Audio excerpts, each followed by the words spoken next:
করে দিচ্ছে, তাহলে ভাবুন যেদিন দাজ্জাল আসবে সেদিন আমাদের আপনাদের ইমান কোথায় পালাবে? ভেবে দেখেছেন আপনি? একটা বাদাম বিক্রি করা যাচ্ছে, আমাদের ইমানের সত্যানাশ করে রেখে দিল। আজকে মেয়ে ছেলে বাপ তা সবাই ডান্স করছে কাঁচা বাদামের উপরে। তাহলে বলুন ওই দিনটা কি হবে? যেই দিন আপনাকে ভাজা বাদামের মতো ভাজা হবে আমার ভাইরা।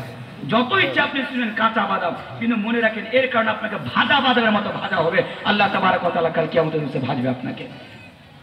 পহলা সওয়াল, সারা জীবনের উপরে যতদিন পর্যন্ত আপনি পৃথিবীতে বেঁচে থাকবেন, একটি সেকেন্ডের, একটি মুহূর্তর, একটি পল এর হিসাব আল্লাহ তাবারক ওয়া তাআলার সামনে আপনাকে দিতে হবে আপনাকে উত্তর। এটি প্রথম প্রশ্ন। দ্বিতীয় নম্বর প্রশ্নের দিকে আসেন। द्वितीय नंबर प्रश्न की ये तो पहला सवाल हो गया। दूसरे सवाल पर जरा गौर कीजिए। दूसरा सवाल क्या होगा? ऐ लोगों, अल्लाह के प्यारे नबी जनाब मोहम्मद रसूलुल्लाह सल्लल्लाहु अलैहि वसल्लम बयान फरमाते हैं, पहला सवाल सारी जिंदगी के बारे में, दूसरा सवाल पूछा जाएगा आपके जवानी के बारे में। है मेरा बंदा बताओ कि तुमने अपने दौर के अंदर, अपनी जिंदगी के अंदर तुम्हारी जवानी को किस चीज में गुजारा था? तुम्हारी जवानी को किस चीज में खत्म किया था? तुमने अपनी जवानी को किस चीज में सर्व किया था? এর মানে হলো আল্লাহ তাবারক ওয়া তাআলা আপনার জীবনকাল সম্পর্কে প্রশ্ন করবে। তার সারা জীবনের ব্যাপারে এক প্রশ্ন করবে, সেটি আলাদা। আবার সেখান থেকে সরে আপনাকে আপনার যৌবনকাল সম্পর্কে প্রশ্ন করা হবে, কে বলো তুমি তোমার যৌবনকালটাকে কোথায় কাটিয়েছো, তুমি তোমার যৌবনকালটাকে কোথায় তুমি শেষ করেছো? পারবেন হিসাব দিতে আপনার যৌবনকাল সম্পর্কে? পারবেন? আজকে কতজন যুবক আছে যে তার যৌবনকালটাকে নোংরা জিনিস আজকে অতিবাহিত করতে চলেছে? পারবেন না আপনি? দুটা প্রশ্ন শেষ। আমি যেটা মেন বিষয় নিয়ে আলোচনা করতে চাই, পয়েন্ট নিয়ে, সে পয়েন্টের দিকে আমি আপনাদেরকে নিয়ে আসবো। তারপরে হাদিসটি আপনি একটু তাড়াতাড়ি শুনলেন। দুটা প্রশ্ন শেষ। তৃতীয় নম্বর প্রশ্ন, বলো তুমি তোমার ধন সম্পদকে কোথায় খতম করেছিলে? একটা টাকার হিসাব আপনাকে দিতে হবে। ওই হাদিসটি 5টি প্রশ্নের মধ্যে আল্লাহর নবী ने बयान फरमाया, पहला सवाल सारी जिंदगी के बारे में, दूसरा सवाल जवानी के बारे में, और तीसरा सवाल पूछा जाएगा आपसे कि बताओ तुमने अपने जायदाद में से, अपनी प्रॉपर्टी में से, अपनी दौलत में से, माल में से तुमने कहां पे खर्च किया था? এর মানে বোঝা গেল যে আপনি যত টাকা রোজগার করবেন, আপনি যত টাকা ইনকাম করবেন, এই ইনকাম করার খরচটা আল্লাহ তাবারক ওয়া তাআলাকে আপনাকে দিতে হবে। আল্লাহ তাবারক ওয়া তাআলাকে একটা পয়সা হিসাব আপনাকে দিতে পারবে। পারবেন আপনি টাকার হিসাব দিতে আল্লাহ তাবারক ওয়া তাআলাকে? আজকে কত যুবক আছে গুটকা খেয়ে টাকা শেষ করে দিচ্ছে, কত যুবক আছে বিড়ি খেয়ে টাকা শেষ করে দিচ্ছে। আর মুর্শিদাবাদের লোকের সামনে তো বিড়ি ব্যাপারে কথাই বলা যাবে না। কেন কথা বলা যাবে না? মুলি সাহেব, বিড়ির ব্যাপারে কথা বললে আপনার বুকে চলে আজান দিব না। আমি ভয় করি না। আপনার মতন কত আসলো কত চলে গেল, আমি ভয় করি না হক কথা বলতে। যদি লাতো খেতে হয় না লাতো খাবো অবশ্যই। কয়েকবার সত্য কথা বলার কারণে আমাকে আটক করা হয়েছে, কয়েকবার সত্য কথা বলার কারণে আমাকে মারার চেষ্টা করা হয়েছে। তবে আমি জানি আল্লাহ যার হিফাজত করবে, अल्लाह जिसकी हिफाजत करेगा उसको मारना तो बड़ी दूर की बात, आप सारे मिलकर उसका एक बाल भी बाका नहीं कर सकते हैं। ये मेरा ईमान और ये मेरा अकीदा है। ওজন্য আমি আল্লাহকে দেখে ভয় করি। আমি যখন প্রোগ্রাম নিয়ে বের হই, আমার মা ফোন করে, কে বাবা আজকে কোথায় আছো? এত অমুক জায়গাতে আছি, একটু সাবধানে থাকি, ওখানকার লোক খুব খারাপ। আর বিশেষ করে যখন কালিয়া চকের প্রোগ্রামে যাই, তোর মা বলে যে বেটা কালিয়া চক একটু সাবধানে থাকো, ওখানকার লোক খুব খারাপ। মাকে একটাই কথা বলি বাড়ি থেকে বের হওয়ার সময়, মা আপনি টেনশন করবেন না, আপনার ছেলের হিফাজত আল্লাহ তাবারক ওয়া তাআলা করছে। কোন মানুষের হিফাজতে বা কোন মানুষের উপরে বিশ্বাস করে আমি চলি না, আল্লাহর উপরে বিশ্বাস করে আমি চলি। দেখো ওটা আলাদা বিষয়, আমি সেদিকে আপনাকে নিয়ে যেতে চাইছি না। যেটা আমি বলছিলাম, কত যুবক আছে আজকে বিড়ি খেয়ে তার টাকা আছে, দিনে মিনিমাম 14 মুঠা বলবো না, 1 মুঠা বিড়ি শেষ হবে মুর্শিদাবাদের লোকের। হবে আমি হালাল হারামের ফতোয়া দিয়ে যাচ্ছি না, বিড়ি খাওয়ার কথা বলে যাচ্ছি। বিড়ি খাওয়া কি ভালো জিনিস? ভালো জিনিস? ভালো জিনিস হলে 14 বাপ বিটামিন সবাই খাবে। আর হ্যাঁ, আপনারা বিড়ি খাবেন কেন? আশ্চর্য ব্যাপার। আল্লাহ আপনাদেরকে ধন সম্পদ দিয়েছে, সিগারেট খান, বিড়ি গরিব মানুষ খান। আপনাদের কাছে টাকার অভাব আছে, বিড়ি খান। আর দুয়া পড়ে পড়ে বিড়ি খান। বিড়ি খা দুয়া জানেন? अजीब मसला है मेरे भाइयों। एक नौजवान मेरे पास आया, मुझे सवाल कर दिया, একটা যুবকের আমাকে প্রশ্ন, মোল্লা তানভীর আলম সাহেব একটা প্রশ্ন করতে চাই। মুঝে বলো, বলছে ভাত খাওয়ার দোয়া আছে? বলছে আছে। বলছে দুধ খাওয়ার দোয়া আছে? বলছে আছে। বলছে বিড়ি খাওয়ার দোয়া আছে? বলছে তোর মাথা বোকা, বিড়ি খাওয়ার আবার দোয়া? বলছে না আছে বিড়ি খাওয়ার দোয়া। বিড়ি খাওয়ার দোয়া তুমি কোথায় শিখলে? বলছে বাংলাদেশের একটা মুলবির কাছে শিখেছি। বাংলাদেশের মুলবির কাছে বিড়ি খাওয়ার দোয়া শিখেছে? বলছে হ্যাঁ। বলছে দোয়াটা কি বলো তো, তাহলে বুঝতে পারা যাবে। বলছে আল্লাহুম্মা বারিক লানা ফিমা বিড়ি টানা। বিড়ি খাওয়া আশ্চর্য ব্যাপার। আপনি যে টাকাটা বিড়ির পিছনে, সিগারেটের পিছনে, ফাইনির পিছনে, আপনি নষ্ট করে দিচ্ছেন, বিশ্বাস করুন কাল কিয়ামতের দিবসে এই ব্যাপারে আপনাকে প্রশ্ন উত্তর দিতে হবে, অবশ্যই আপনাকে উত্তর দিতে হবে। আর আজকে আমাদের যুবকের মেন্টালিটি জানেন কোন জায়গাতে মেন্টালি দাঁড়িয়েছে? মনে করেন একটা যুবক মদ খাচ্ছে আপনার গ্রামে, মদ খাচ্ছে, এই মাদ্রাসার হেড মৌলানা, মৌলানার নাম কি? মৌলানা নাম হচ্ছেন হাবিবুর রহমান সাহেব। হাবিবুর রহমান সাহেব রাস্তা দিয়ে চলে যাচ্ছে, যাই বোকা কোথায়কার, তুই মদ খাচ্ছিস কেন রে? তো লজ্জা করে না? মদ খাচ্ছিস মানে? উত্তর বলছে আমি আমার বাপের টাকা খেয়েছি, তা আপনার কাছে ক্ষতি কি? এই যে দেখেন, মানে আমি আমার টাকা খাচ্ছি, আমি আমার বাপের টাকা খাচ্ছি, এগুলো আমাদের অ্যান্সার আজকে। কিন্তু কাল কিয়ামতের আল্লাহ যখন আপনাকে জিজ্ঞাসা করবে, সেদিন আল্লাহকে কি বলবেন? আল্লাহকে এই কথা বলতে পারবেন? পারবেন এই কথা আল্লাহকে আপনি বলতে? আর আল্লাহ রসুল বলছেন आपसे पूछा जाएगा, आपसे सवाल किया जाएगा एक एक पैसा के बारे में, एक एक सिक्का के बारे में। कल कयामत के रोज आपको जवाब देना पड़ेगा मेरे भाइयों। इसलिए पैसा को बहुत सोच समझ कर खर्च किया कीजिए, पैसा को, दौलत को बहुत सोच समझ कर लुटाया कीजिए मेरे भाइयों। कल कयामत के रोज अल्लाह तबारक व तआला इसके बारे में आपसे पूछेगा। একটা জিনিস, আরেকটা জিনিস আমি আপনাদেরকে বলে যাই, তারপরে 30 নম্বর পয়েন্টের দিকে, 4th নম্বর প্রশ্ন দিকে আমি আপনাদেরকে নিয়ে চলে আসবো। আপনাদের এই বাজিতপুর এলাকাতে লটারি খেলা হয়? লটারি হয়? কতজন যুবক আছে আজকে লটারি খেলে, লটারি কাটে? লটারি কাটে, দেখবেন ওই লোকটাকে 500 টাকা দিনে রোজগার করে। আর মুর্শিদাবাদে আপনার ফারাক্কা যখন শুরু হলে, যতদূর যাবেন ওই টেবিলে লটারি নিয়ে বসে থাকে, মানে লটারি নিয়ে। আর কত যুবক আসে নিয়ে যায়, আসে আর নিয়ে যায়। দেখবেন 500 টাকা দিনে রোজগার করে, 500 টাকার মধ্যে 300 টাকার লটারি, লটারিতে চলে যায়। 50-60 টাকা তো বিড়িতে চলে যায়। আর এদিক ওদিক করতে ওটিও শেষ করতে হয়। বাড়িতে আছে আলু নাই, বাড়িতে আছে ডাল নাই, বাড়িতে আছে সবজি নাই। বাপের বেটার কাছে তো লাখ খায়, পুর কাছে তখন লাখ খাচ্ছে এই টাকা খরচা করার জন্য।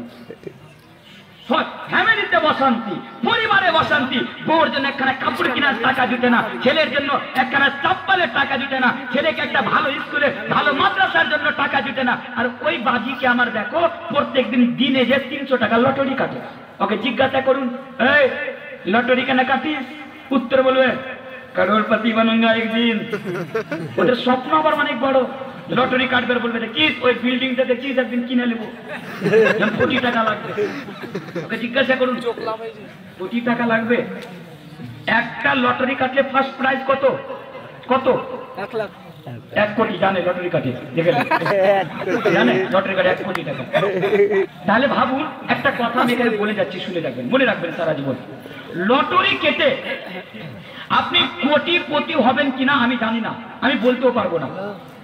লটারি কেটে আপনি কোটিপতি হবেন কিনা, হে যুবক শুনো, তুমি কোটিপতি হবা কিনা আমি জানি না, তবে তুমি একদিন ভিখারি হবা, এর গ্যারান্টি আমি তোমাকে দিয়ে যাচ্ছি। অবশ্যই লটারি কেটে তুমি একদিন ভিখারি হবা। আর দেখুন কত মানুষ লটারি কেটে কেটে যখন টাকা না থাকে ওর হার দিয়ে বিক্রি করে দেয়, তাতেও যখন শান্তি না পায় জমি জায়গা বাড়ি গাড়ি সবকিছু বিক্রি করে দেয় এই কোটিপতি হওয়ার কারণে। ভাইরা আমার, বোনেরা আমার, এই যে টাকাটা আপনি নষ্ট করছেন, কাল কিয়ামতের দিবসে এই সম্পর্কে আপনাকে প্রশ্ন করা হবে। আর আরেকটু আগে আছি, আমাদের সামনে 26 তারিখ থেকে আইপিএল খেলা। আইপিএল খেলা তো সবাই দেখে, প্রায় আইপিএল খেলা সবাই দেখে। এই যে 26 তারিখ থেকে শুরু হবে আইপিএল, ইন্ডিয়ান প্রিমিয়ার লিগ। এই আইপিএল এ একটা অ্যাপ, অনেকগুলো অ্যাপ আছে, বিভিন্ন ধরনের অ্যাপ আছে, তার মধ্যে একটা অ্যাপ আছে ড্রিম 11। ড্রিম 11 মানে জানেন এসএম লটারির মতো। অনেক যুবক কাটে, নামাজ পড়তে যা মাসিদ বের করে দেখে, দেখি কত নম্বর র্যাঙ্কে আছে, নামাজে যাও দেখে এই ড্রিম 11 যারা একদম লটারির মতো সেম। ভাই বন্ধ করুন এই কাজগুলো।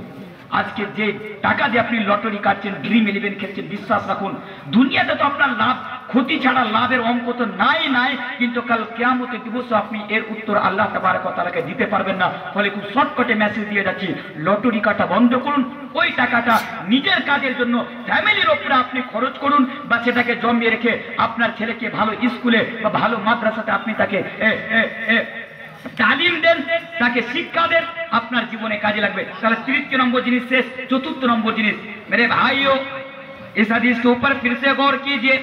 अल्लाह के नबी ने बयान फरमाया 5 सवाल पूछा जाएगा, और जब तक तुम 5 सवालों के जवाब ना दे दोगे अपनी जगह को छोड़कर दूसरी जगह में नहीं जा सकते। पहला सवाल सारी जिंदगी के बारे में, दूसरा सवाल जवानी के बारे में, और तीसरा सवाल पूछा जाएगा कि आपने पैसा को कहां पे खत्म किया, और चौथा सवाल ये पूछा जाएगा कि है मेरा बंदा बता दुनिया में तो तेरे पास 70 बीघा की जमीन थी, ऐ मेरा बंदा बता दुनिया में तू बड़ी बड़ी गाड़ियों में घूमता था, बड़ी बड़ी बिल्डिंगों में रहता था, आलीशान बंगलों में रहता था, बताओ तेरे पास पैसा कहां से आया था। कल कियामतेर दिवसे আপনাকে একইও প্রশ্ন করা হবে। দেখুন আল্লাহু আকবার, আল্লাহ রাসূল কিভাবে আমাকে আর আপনাকে বুঝাচ্ছেন, কিভাবে আল্লাহ রাসূল আমাকে আর আপনাকে শিক্ষা দিচ্ছেন। এক তো টাকা কোথায় কোথায় খরচা করবেন সেটারও হিসাব আল্লাহকে আপনাকে দিতে হবে। দুনিয়াতে হয়তো ইনকাম ট্যাক্সের হাত থেকে বেঁচে যাবেন বেমানি করে শয়তানি করে, কিন্তু আল্লাহর কাছ থেকে আপনি বাঁচতে পারবেন না, হিসাব আপনাকে দিতে হবে। এক আরেকটা, আপনি পয়সা কোথায় থেকে রোজগার করেছেন, কিভাবে আপনি টাকা রোজগার করেছেন। আপনার যে এত বড় বাড়ি, আপনার বাড়িতে টাইলস লাগা আছে, মার্বেল লাগা আছে, পাথর লাগা আছে, প্রত্যেকটা রুমে এসি লাগা আছে, এই টাকা কোথায় পেয়েছো, কোথায় পেয়েছো, কোথায় থেকে তুমি টাকা রোজগার করেছো, কোথায় থেকে তুমি টাকা ইনকাম করেছো। এই ইনকাম করা সম্পর্কে আপনাকে প্রশ্ন করা হবে, আপনাকে ছাড় দেওয়া হবে না। আপনি যতই পারেন দুনিয়াতে যেভাবে পারেন আপনি টাকা ইনকাম করেন, কিন্তু কাল কিয়ামতের দিবসে এই সম্পর্কে আপনাকে প্রশ্ন করা হবে আর আপনাকে উত্তর দিতে হবে।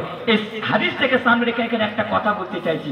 আজকে আমরা প্রত্যেকে টাকা ইনকাম করার জন্য আজকে আমরা সবকিছু করি, আমরা শুধু টাকা চাই, আজকে শুধু ব্যাংক ব্যালেন্স চাই, উমুকের এরকম বাড়ি, আমার এরকম যেন বাড়ি হয়, তার জন্য প্রয়োজন পড়লে হারাম ইনকাম করতে হলেও হারাম ইনকাম করব।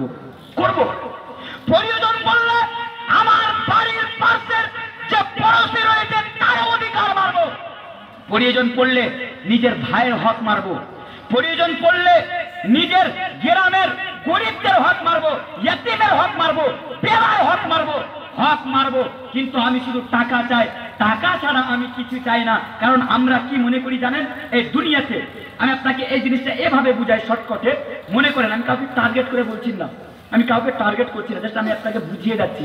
মনে করুন বাজিতপুর গ্রামে একটা লোক 1 নম্বরের লুচ্চা, লাফাঙ্গা, চোর, গুন্ডা, ডাকু, মাওয়ালি, যতগুলো খারাপ গুণ থাকা দরকার একটা খারাপ মানুষের ভিতরে, সমস্ত গুণ এই মানুষটার ভিতরে আছে, একদম 1 নম্বরের বাজে লোক।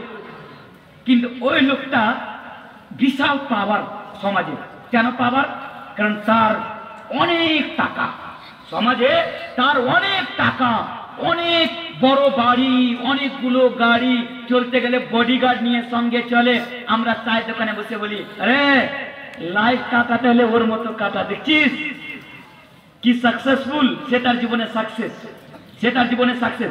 যারা টাকাওয়ালা আমরা তাকে সাকসেস মনে করি। আর দুনিয়া সাকসেসের জন্য, যেমন একটা যুবক IPS বনার জন্য, যেমন আমি নিজের চোখে দেখেছি, আমি যখন দিল্লি জামিয়াতে পড়াশোনা করতাম, সেখানে যেগুলো আমার ক্লাসমেট ছিল তারা IPS এর তারা তৈরি করতো, প্রস্তুতি তারা নিচ্ছিল।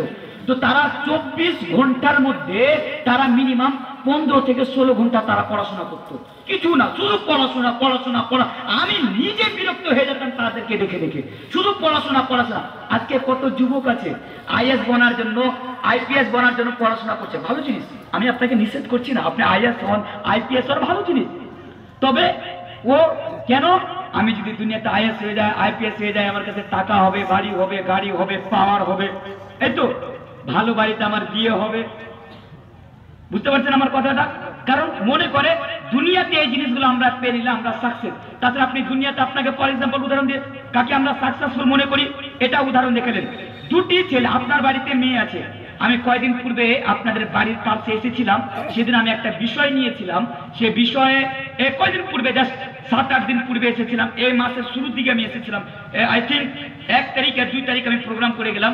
সেদিন আমি একটা বিষয় নিয়েছিলাম সেখানে, যে ইসলাম নারীদের কি দিয়েছে। ওই বিষয় নিয়ে আলোচনা করতে করতে বেটির দায়িত্ব সম্পর্কে, রেসপন্সিবিলিটিস, জিম্মেদারিয়া সম্পর্কে আমি সেখানে আলোচনা করেছিলাম। সেদিন হয়তো এই উদাহরণটা দিয়েছিলাম। জাস্ট আপনাকে উদাহরণ দেখাচ্ছি যে পৃথিবীতে সাকসেস করা। দুটা ছেলে, একটা ছেলে নামাজ পড়ে, রোজা রাখে, ভালো ছেলে, চেহারাতে সুন্নতি দাড়ি রয়েছে, সবকিছু ঠিকঠাক, কিন্তু টাকা নাই, গরিব, টোটো চালিয়ে খায়। আর একটা লোক কিছু করে না, মানে নামাজ পড়ে না, রোজা রাখে না, কিছু না, ভালো না, মানে খারাপ জিনিস, মদ পান করে, সব করে, কিন্তু মমতা খালাটাকে চাকরি দিয়ে রেখেছে। বুঝুন, তার কাছে টাকা আছে, সরকারি মাস্টার, 50,000 60,000 টাকা স্যালারি। আপনার বাড়িতে দুজন ছেলের পেগাম এসছে, একজন টোটোওয়ালা যে নামাজ পড়ে রোজা রাখে, আর একজন মাস্টার যে নামাজ পড়ে না, রোজা রাখে না, আখিরাতকে সামনে রেখে জীবন যাপন করে না। এবার বলুন, আপনি আপনার বেটির কার সাথে বিয়ে দিবেন? বলুন কার সাথে? একজন বলুন কার সাথে? মাস্টারের সাথে। মাস্টার কেন মাস্টারের সাথে দিবেন? কারণ সে সাকসেসফুল, সে কামিয়াব। আরে ইসলাম বলছে, কোরআন বলছে, who is the successful person? Who is the successful person? Successful इंसान कौन है? कामयाब इंसान कौन है? আমরা মনে করি যার কাছে টাকা সেই কামিয়াব। আল্লাহ বলেন না, যার কাছে টাকা সে কামিয়াব নয়। আর হ্যাঁ, যার কাছে টাকা সেই যদি কামিয়াব হতো, তাহলে আমি মনে করি मेरे भाइयों, अगर दौलत का होना, जायदाद का होना, प्रॉपर्टी का होना, माल का होना, बड़ी बड़ी गाड़ियों का होना, बड़ी बड़ी बिल्डिंगों का होना, अच्छा घर का होना अगर कामयाबी की दलील होती, तो मौलवी तनवीर आलम ये कहकर जा रहा है, तो फिर दुनिया में फिरौन से ज्यादा, नमरूद से ज्यादा, कारून से ज्यादा कामयाब शख्स इस धरती के अंदर कोई दूसरा नहीं होता। টাকাই থাকা যদি সাকসেসফুল পারসন হতো, তাহলে ফিরআউন এই পৃথিবীর সবচেয়ে সাফল্যবান ব্যক্তি ছিল, নমরুদ এই পৃথিবীর সবথেকে সাফল্যবান ব্যক্তি ছিল, কারুন এই পৃথিবীর সবথেকে সাফল্যবান ব্যক্তি ছিল। কিন্তু আল্লাহ পবিত্র কোরআনে বলছেন না, তারা সাকসেসফুল পারসন না। তাহলে সাকসেসফুল পারসন কে একটু বলে দিই। আসেন কোরআনের দিকে আমি আপনাকে নিয়ে যাই, হাদিসটাকে একটু সামনে রাখেন, আরেকটা করে হাদিসটা আমি আপনাকে বলে দিচ্ছি। আল্লাহ তাবারক ওয়া তাআলা পবিত্র কোরআনের মধ্যে সূরা 3 পারা 3 আয়াত নাম্বার 185 185 নম্বর আয়াতে বলে দিয়েছেন। ভালো করে শুনবেন, চারটি জিনিস ভালো করে শুনে নেবেন। मेरे प्यारे साथियों, सक्सेसफुल इंसान कौन है? कामयाब इंसान कौन है? आपकी नजर में जो कामयाब है वो कामयाब इंसान नहीं है। फिर कामयाब कौन है? Who is the successful person? कौन है? अल्लाह तबारक व तआला कुरान करीम के अंदर बयान फरमाता है। सबसे पहले तो ये बयान फरमाता है, कुल्लु नफ्सिन जायकातुल मौत, हर इंसान को मरना होगा। देखिए यहां से शुरू कीजिए, कुल्लु नफ्सिन जायकातुल मौत, हर इंसान को मरना होगा और मौत से कोई बच नहीं सकता। अल मौत कदगुन कुल्लु नफ्सिन शारिबुहु वल कब्रु बाबुन कुल्लु नफ्सिन दाखिलुहु। ऐ लोगों, मौत से कोई बच नहीं सकता। कुल्लु नफ्सिन जायकातुल मौत, প্রত্যেক মানুষকে মরতে হবে। আচ্ছা, আপনাদের औरंगाबाদের লোক মরে? মরে না? মরে? যা বাবা, এখানেও মরে। আমি যখন এখানে আসলাম মনে মনে ভাবছিলাম আমাদের কাছে তো লোক মরে, औरंगाबादে যাব, বিয়ে শাদী করে ওখানে থেকে যাব, আর এদিকে ফিরে আসবো না। কে মরতে যাবে খামাখা? কেউ মরতে চায়? কেউ মরতে চায় না। আমি এটা মনে মনে প্ল্যানিং করছিলাম, তাহলে মানে এদিকেও লোক মরে। হ্যাঁ, প্রত্যেক জায়গাতেই মানুষ মরে, কোন জায়গাতে মানুষ মৃত্যু থেকে বাঁচতে পারে না, না পারবে না। आप मौत से बचने के लिए दुनिया के किसी कोने में, किसी गोते में, किसी खित्ते में अगर चले जाएंगे, मौत आपको वहीं पर पकड़ेगी। अगर आप मौत से कहां भागेंगे? मेरे भाइयों, अगर आप ये सोचते हो कि औरंगाबाद के अंदर, मुर्शिदाबाद के अंदर लोगों को मौत आ रही है, मैं दिल्ली चला जाऊंगा, हो सकता है कि दिल्ली के अंदर मौत ना आए, लेकिन मेरे भाइयों, दिल्ली के अंदर भी मौत आती है। दिल्ली के लोगों को भी आप अपनी नजर से मरते हुए देखेंगे। मुंबई गए, वहां पर भी यही हाल। अमेरिका चले गए, वहीं पर भी यही हाल। आप सोच रहे हैं कि हर जगह मौत आ रही है, चलो क्यों ना मैं सऊदी अरब चला जाता हूँ, सऊदी अरब में जाऊंगा तो मौत ना आएगी। सऊदी अरब चले गए, 1 दिन घूमे, 2 दिन घूमे, 3 दिन घूमे, 4थे दिन नबी अकरम जनाब मोहम्मद रसूलुल्लाह सल्लल्लाहु अलैहि वसल्लम की कब्र पर आपकी नजर पड़ गई। जो मौत मेरे नबी को ना छोड़